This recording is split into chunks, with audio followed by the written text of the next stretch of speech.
যারা বাংলাদেশের উন্নয়নে পাশে থাকবে তাদের সাথেই থাকবে বর্তমান সরকার, জানিয়েছেন প্রধানমন্ত্রী শেখ হাসিনা।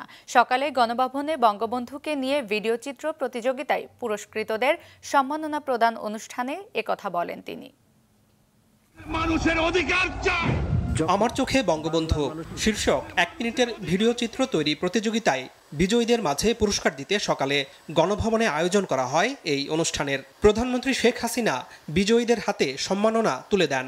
অনুষ্ঠানটি আয়োজন করেছে মন্ত্রী পরিষদ বিভাগ কর্তৃক গঠিত আন্তঃমন্ত্রণালয় কমিটি। প্রধানমন্ত্রী বিজয়ীদের কাছে বাংলাদেশ সৃষ্টির পেছনে বঙ্গবন্ধু শেখ মুজিবুর রহমানের অবদানের ইতিহাস তুলে ধরেন। বলেন, বঙ্গবন্ধুর দেখানো পথ ধরেই বর্তমান সরকার উন্নয়নের ধারা বজায় রেখেছে। বাংলাদেশে কিছু মানুষ আছে তাদের সব কিছুতেই কিছু ভালো লাগে না।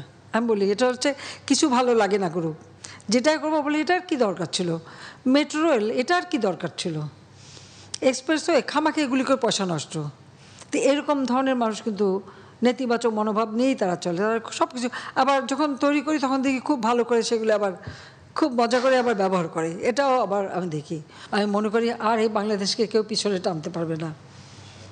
15ই আগস্টের পরে যেভাবে আমাদের ভিক্ষুক জাতিতে পরিণত করেছিল, আর যেন এটা করতে না পারি কেউ। সেই জন্য আমাদের সবসময় সজাগ থাকতে হবে, দেশটাকে নিয়ে এগিয়ে যেতে হবে।